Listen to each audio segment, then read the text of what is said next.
والذي بعث في الأميين رسولا منه يتلو عليهم آياته ويزكيهم ويعلمهم الكتاب والحكمة وإن كانوا من قبل لفي ضلال مبين.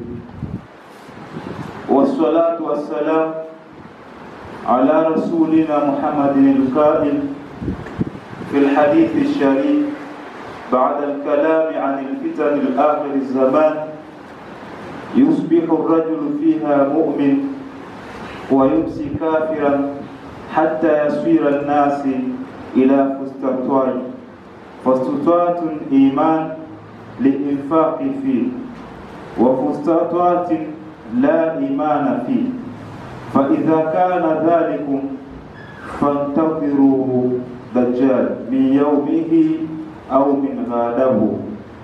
وأشهد أن لا إله إلا الله وحده لا شريك له وأشهد أن محمدا عبده ورسوله. رب اشرح لي صدري ويسر لي أمري واحلل عقدة من لساني يفقهوا قولي. أما بعد، فأوصيكم عباد الله ونفسي بتقوى الله فقد فاز المتقون. قال الله تعالى: والذي بعث في الأميين رسولا منهم يتلو عليه آياته ويزكيهم ويعلمهم الكتاب والحكمة. بارك الله لي ولكم بالقرآن العظيم ونفعني بما فيه من الآيات والذكر الحكيم. Ndugu zangu, na kuhusieni nafsi zenu pamoja na kuhusia nafsi yako katika swala zima la kumcha Allah subhanahu wa ta'ala, ambaye ametujalia kutufikisha katika siku tukufu, siku kubwa, siku adhimu, siku ya Ijumaa. Wapo ndugu zetu wengi walitaraji kwa mapenzi ya Mwenyezi Mungu subhanahu wa ta'ala tuweze kushirikiana nao katika siku hii, lakini kuna wale ambao tayari muda wao wa kuishi katika ulimwengu umeshakwisha, na kuna wale wengine ambao Mwenyezi Mungu amewazuia na maradhi mbalimbali, sasa hivi wako hospitalini, wengine wako majumbani, na wengine wako sehemu mbalimbali, na kuna wale ambao wamezuiliwa na udhuru mbalimbali, hatukuweza kuwa pamoja nao katika siku hii tukufu. Sisi wachache ambao Mwenyezi Mungu ametujalia kuhudhuria katika siku ya Ijumaa, basi inatakiwa kumshukuru Allah subhanahu wa ta'ala, na vile vile kumtakia rehema na amani kiongozi wa umma Mtume wetu Muhammad sallallahu alaihi wasallam, yeye ambaye alikubali kupitia maumivu mbalimbali, kupitia tabu mbalimbali, shida mbalimbali, ili atangaze kalima la ilaha illa Allah Muhammad rasulullah. Ndugu zangu Waislamu, kwa kalima hii tunatakiwa kila mwenye akili timamu na kufikiria ni kwa nini yuko katika ulimwengu, ni kazi gani ambayo kwamba anatakiwa kuifanya katika ulimwengu, ili siku ya kukutana na Allah subhanahu wa ta'ala akutane katika sehemu iliyokuwa salama na sehemu yenye amani. Pia kwa hili tunatakiwa kumshukuru Allah subhanahu wa ta'ala. Ndugu zangu Waislamu, aya ambayo nimetanguliza mbele yenu ni aya ambayo inahusiana kutaka ni jinsi gani kuangalia wakati tuliokuwa nao na kwa nini Mwenyezi Mungu alimleta Mtume Muhammad sallallahu alaihi wasallam. Ndugu zangu, wakati tuliokuwa nao ni wakati mgumu na ni wakati ambao una mitihani mingi.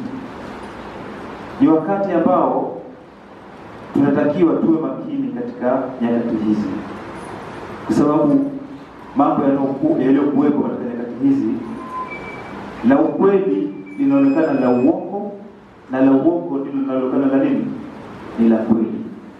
Kwa hiyo ndugu zangu Waislamu, katika nyakati hizi tunatakiwa tuwe makini kwa ajili ya kufuata mafundisho ya Allah subhanahu wa ta'ala. Bila hivyo tutaenda mbele nyuma, nyuma mbele, bila sisi wenyewe kujitambua. Allah subhanahu wa ta'ala anatueleza kwamba walladhi ba'atha fil ummiyyin rasulan, yeye Allah subhanahu wa ta'ala ndiye aliyepeleka mtume au alileta mtume asijua kusoma wala kuandika, kuwa ni mjumbe minhum, kutokana na wao. Yani Mtume Muhammad sallallahu alaihi wasallam ameletwa na Allah subhanahu wa ta'ala, ni mtume ambaye hajui kuandika wala nini, kwa ni mjumbe ameletwa kutokana na wao. Kazi yake ni nini? Yatlu alaihim ayatihi, ili awasomee wao aya zake Mwenyezi Mungu subhanahu wa ta'ala. Manake maneno haya mtume hayupo wala masahaba hawapo. Kwa nyakati hizi maneno haya yananihusu mimi na wewe. Kwa hiyo ili tusomewe maneno ya Allah subhanahu wa ta'ala, tunaposomewa maneno ya Allah subhanahu wa ta'ala, kwa wale wenye kumwamini Allah subhanahu wa ta'ala watafuata, na wale wenye kumwamini Mtume Muhammad sallallahu alaihi wasallam watafuata. Lakini wale ambao akili zao ziko baina, yani ziko kati na kati, hazipo kumwamini Mwenyezi Mungu wala hazipo kufuata mafundisho ya kipenzi chetu Mtume Muhammad sallallahu alaihi wasallam, kwa wao watakuwa wapo kati na kati. Mwenyezi Mungu atuepushe na hilo. Mtume sallallahu alaihi wasallam anaelezwa na Mwenyezi Mungu kwamba wayuzakihim, ili uwatoharishe wao, wayuallimuhumul kitab, na uwafundishe wao kitabu ambacho kwamba nini? Ni Qur'an. Hili tunaposomewa maneno ya Mwenyezi Mungu na maneno ya Mtume Muhammad sallallahu alaihi wasallam, sababu kubwa nyoyo zetu zitoharike kutokana na ule uchafu, zingie katika sehemu zisizo nini? Sehemu salama. Ndugu zangu, uchafu ni upi? Ni kule kufanyia maasi, kumwasi Mwenyezi Mungu, kule kuingia katika masuala ya kula riba, masuala ya kusengenya, masuala ya uzinifu, masuala ya fitna, masuala ya kufanya sihiri, kufanyia na uchawi, kufanyia na mambo mabaya ambayo Mwenyezi Mungu subhanahu wa ta'ala hayataki. Kwa hiyo tunasomewa maneno haya Mwenyezi Mungu ili nyoyo zetu zitoharike, na tukisome kitabu cha Mwenyezi Mungu wal hikma. Wa inkanu min qabl, kabla ya hapo nyuma walikuwa watu hawa la fi dhalali mubin, katika upotevu uliokuwa wazi. Kabla ya kusomewa maneno haya, basi watu walikuwa katika upotevu uliokuwa wazi. Wale ambao walikuwa wanaona zina kwa ni halali walikuwa wanafanya ni halali, wale ambao wanaona kula riba kwa ni halali wanafanya kwa ni halali, wale ambao wanafitinisha kwa ni halali walikuwa wanafanya kwa ni halali. Lakini walipokuja kusomewa maneno ya Mwenyezi Mungu subhanahu wa ta'ala, wametolewa katika hali ya upotevu, wamepelekwa katika hali iliyokuwa imenyoka. Mwenyezi Mungu atuongoze katika hali iliyokuwa nzuri. Ndugu zangu Waislamu, maneno haya ni maneno ambayo tunatakiwa tuwe makini. Wassalatu wassalamu, rehma na amani, ala rasulina, simwendee Mtume Muhammad sallallahu alaihi wasallam, al-qail, pala aliposema fil hadithi sharifi, katika hadithi yake tukufu, baada al-kalami anil fitan, baada ya kuzungumza kuhusiana na fitna, asema akhiru zamani, zama za mwisho kabisa, zama za mwisho kabisa, dalili za kiyama. Asema Mtume Muhammad sallallahu alaihi wasallam, zitafikia zama yusbihu rajul fiha mu'min, atachwewa mtu ndani ya siku hiyo akiwa ni mu'min. Yani maana yake asubuhi mtu atamka ni mu'min safi, anaswali swala 5, anatamka shahada vizuri, anatoa zaka, anafanya kheri mbalimbali. Zama hizo zitakuja kufikia. Leo tuko wengi msikitini tunafanya mambo haya, lakini wayumsa kafira, atachoa najua hali ya kuwa mtume ni nani? Ni kafiri.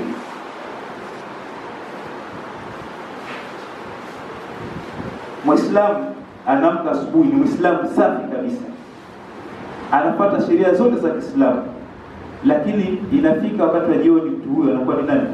Ni kafiri. Kwa sababu katika mambo ambayo tunayofanya. Kumdumisha mtu katika Uislamu ni kitu kidogo sana, na kumtoa mtu katika Uislamu ni kitu kidogo. Ndio maana tukasema hapa Waislamu tunatakiwa tuwe makini. Tunatakiwa tuwe makini, tuchunge Uislamu wetu na tuyachunge yale mambo ambayo kwamba yanadumisha Uislamu wetu, na tujiepushe katika yale mambo ambayo kwamba yanatutoa katika Uislamu wetu. Hapo mtu atadumu katika Uislamu wake usafi, na hapo itamsababisha mtu hatoki katika Uislamu wake aingie katika ukafiri. Hata yasira nas ila fustataibi, mpaka wakati huo watakuwa watu kati ya makundi mawili. Istafikia zama katika Uislamu watakuwa makundi mawili. Fustatil iman la infaqi fihi, kuna kundi ambalo litakuwa lenye imani. Kundi hilo halina unafiki ndani yake, la infaqi fihi, halina nini? Halina unafiki ndani yake.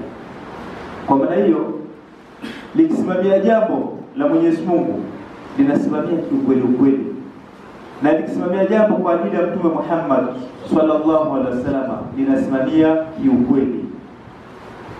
Yaani kuna kundi litakuwa halina unafiki. Kwa hiyo katika ile mtu ambaye kwamba anaamka asubuhi ni muumini na jioni anakuwa ni kafiri, mpaka inakuja kufikia kipindi makundi yanakuwa mangapi? Makundi mawili.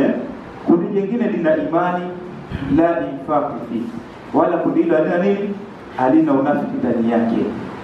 Maana yake linasimama katika sheria za Mwenyezi Mungu, linasimamia sheria za Mtume Muhammad sallallahu alaihi wasallam, linasimamia kama ni kutoa zaka, linaamrisha watu watoe zaka, na kama linaamrisha likataza watu kuacha maasi, linakataza watu wasifanye maasi. Watu watamke kalima la ilaha illa Allah Muhammadur Rasulullah. Kundi hilo linasimamia katika jambo hilo, katika moyo wake halina nini? Halina chembe za unafiki. Ndio maana huko tukapewa yatlu alaihim ayatihi wa yuzakihim, ili watakaswe katika nini? Vifua vyao, zitakaswe nyoyo zao, zitakaswe nyoyo zile safi, zimjue Mwenyezi Mungu na zimjue Mtume Muhammad sallallahu alaihi wasallam. Mwenyezi Mungu atuongoze na hali hiyo.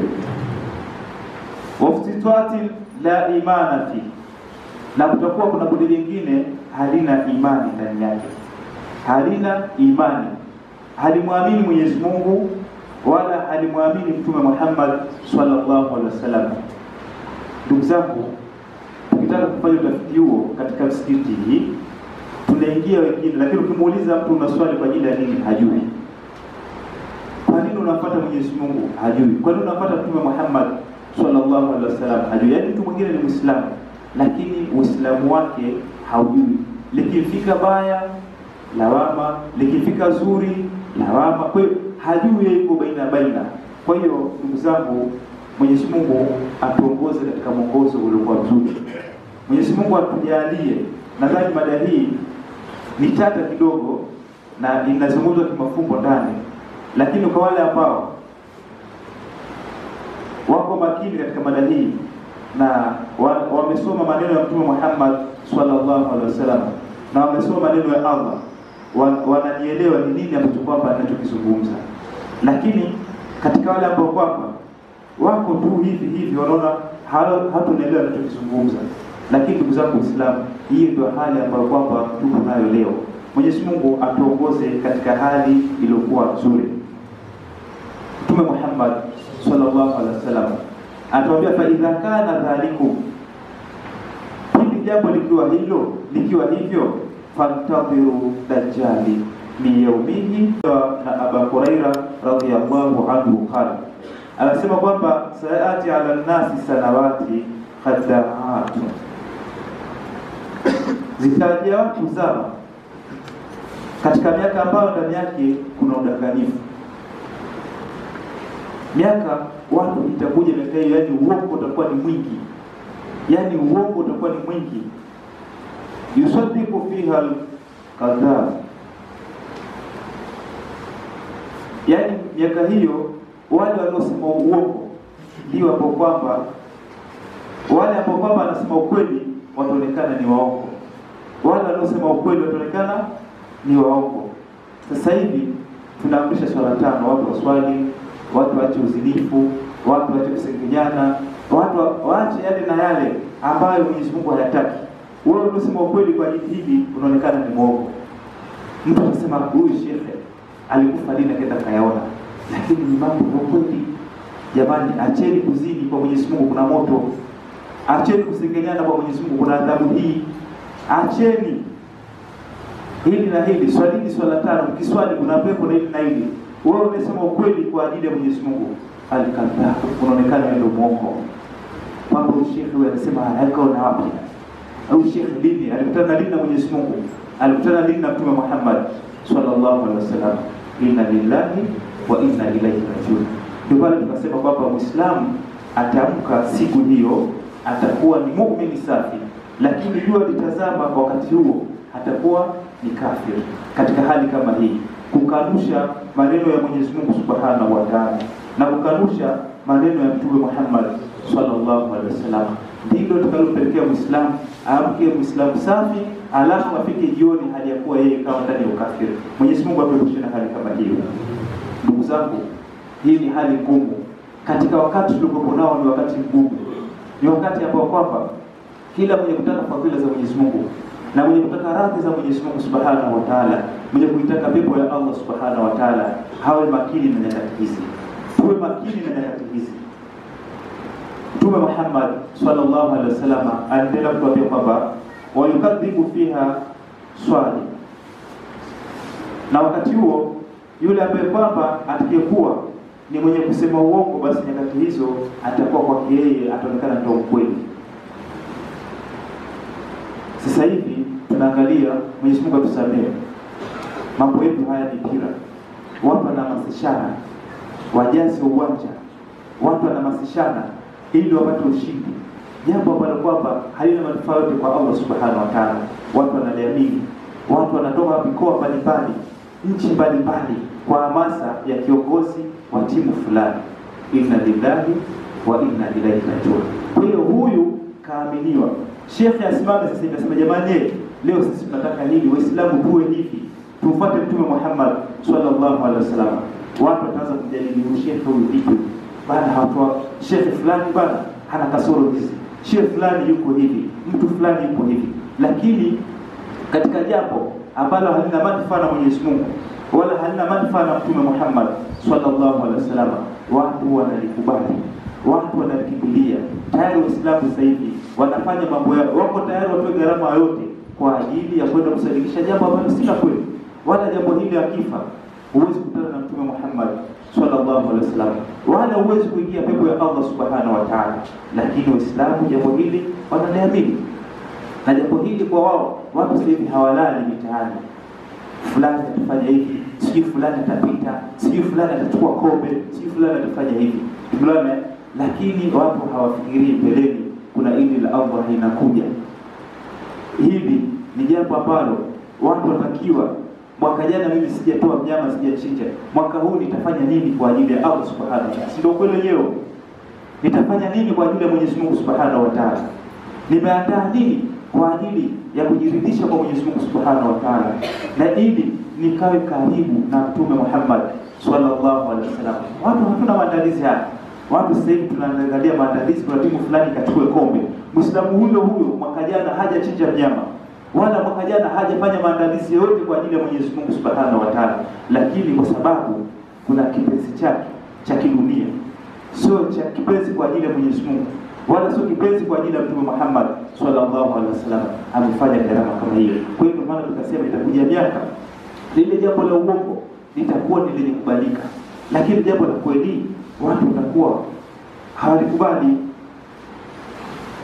Waliutamanu fiha al-khadinu, na itafikia zama wale watu ambao kwamba wenye kufanya khiana watakuwa ndio wenye kuaminika. Wayufawidu fiha al-mutamanu, na watafanywa khiana wale wenye kuaminika, watakuwa wenye kufanywa nini? Khiana. Yani wale wanaokuwa na khiana, wenye roho mbaya ambao wafai, itafikia zama wale ambao wadanganyfu watakuwa ndio wenye kuaminika, na wale watu wenye kuaminika basi watakuwa wenye kufanya khiana. Mwenyezi Mungu atuepushe katika jambo hilo. Mwenyezi Mungu atuongoze katika mwongozo uliokuwa mzuri. Ndugu zangu, hii ni hali mbaya, ni hali ambayo haifai, ni hali ambayo kwamba Waislamu inatupeleka katika sehemu ambayo sio nzuri. Tuweni makini. Ndio maana nasema nyakati hizi tunatakiwa kila mwenye kuitaka pepo na kila mwenye kufanya ibada wa kutaka radhi za Mwenyezi Mungu na kuwa karibu na Allah Subhanahu wa Ta'ala, tuweni makini na nyakati hizi. Kwa hiyo unaweza ikawa Muislamu ukaamka asubuhi na Muislamu safi na jioni ukawa kafiri. Tunatakiwa tuwe makini kwa hilo. Wayatibu fiha rawaibidha, na atatamka huyu mtu anaitwa rawaibidha. Masahaba wakauliza, wa ma rawaibidha, ni yupi huyo rawaibidha?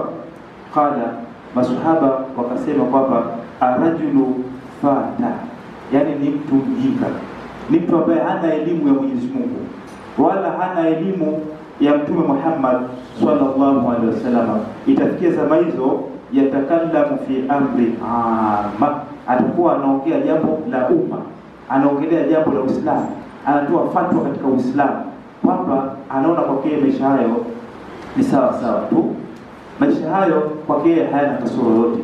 Inapofikia kipindi kama hicho, ndugu zangu Waislamu, ni hali mbaya, ni hali ambayo haifai. Sasa hivi watu wanaongelea jambo la Uislamu hali ya kuwa hivi Uislamu hakuna. Watu wanaongelea jambo la watu wote. Sasa hivi mtu anachanganya jambo la dini na jambo ambalo si la dini, analiongelea na watu wanamwamini, wanamfuata na watu wanamkubali.